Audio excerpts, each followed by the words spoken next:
40 meters from Everest's summit, Joshua Cheruiyot Kirui refused extra oxygen, even as darkness closed in. It was his final stand. On 23 May 2024, Joshua's attempt ended in tragedy, 19 meters below the peak. This is the story of a man who lived nearly two halves of a life, one in the bank, the other on the edge of the earth. Joshua Cheruiyot Kirui, banker, athlete, mountaineer, who dared to climb Mount Everest without supplemental oxygen. He was driven by a dream, to push limits, to see what his body could do, and to make history, the first African to summit Everest unaided by oxygen. But dreams always carry risk, and on that May day, risk turned into ultimate sacrifice. Joshua Kirui was more than a mountaineer. Born in Nandi County, Kenya, he was raised with land, running, endurance. His early years saw long runs, local climbs, setting course records on Mount Kenya. His life as a banker by day could never contain his longing for altitude, for horizon, for something beyond the ordinary.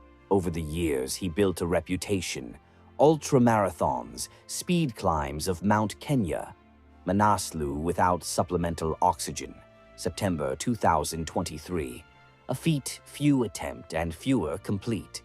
Each ascent was a piece of the puzzle he believed would prepare him for Everest. Early 2024, training ramped up. Stair climbs in Nairobi, ultra runs, strength work, simulation of altitude where possible. Financial cost, physical toll, mental sharpening, all part of his plan. Joshua announced publicly, "A no-oxygen attempt comes with its special preparations and risks. Physically, my body is ready." He knew what he was asking of himself. He knew how little room there was for error. He joined 7 summit treks for the expedition. He was paired with a Nepalese guide, Nawang Sherpa, age 44, his partner in this most dangerous stretch of the final ascent. Early May 2024, the climb began in earnest. Camp rotations, higher altitude camps, each step thinner air, fragile body, mental strain. As Everest's window opened, Joshua and Nawang moved into the final pushes. Above 8,000 meters lies the death zone, where oxygen is so scarce that the human body starts shutting down.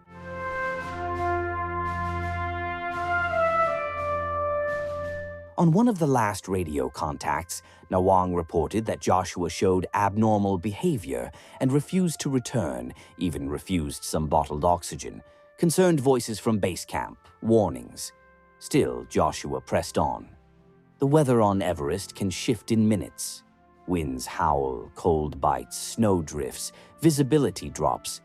Yet he believed in his preparation. He believed in himself.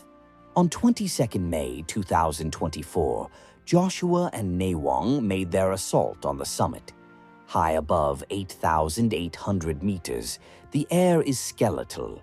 They approached within 48 meters, some reports say about 19 to 20 meters, of the 8,848-meter summit. Breathing labored, senses dulled. Then something changed. Joshua is reported to have fallen into a crevasse. Reports differ whether it was collapse, slip, exhaustion, or a combination of all. And on 23rd May, his body was found by rescuers from 7 summit treks in that final stretch, just meters from one of the highest points a human can reach on Earth. His guide, Nawang, remained missing. It was a moment of heartbreak, not just for Kenya, but for the mountaineering world, because Joshua had done so much to prepare, because many believed he would succeed. In the days after, Joshua's family faced harsh realities. It would cost $190,000, approximately 150,000 pounds, and require a dangerous operation of many people to retrieve a body from such altitude. The risk of losing more lives in rescue was grave, and so, after consultation, they made the deeply painful decision. Joshua's body will remain on Everest. He will rest where he fell, a resting place intertwined with his greatest dream. Cheruiyot had a deep love for the mountains, and they loved him in return. We find solace in knowing that he is resting in his happy place, the family said. His ambition, to be first African to summit Everest without extra oxygen, remains unfulfilled. But many saw in him an icon, a symbol of what unwavering spirit, discipline, and daring look like. What does Joshua Cheruiyot's story teach us? That greatness is often measured not only by what we achieve, but by what we dare. He knew the risk. He accepted it. Other climbers, many across Kenya and Africa, look to him now.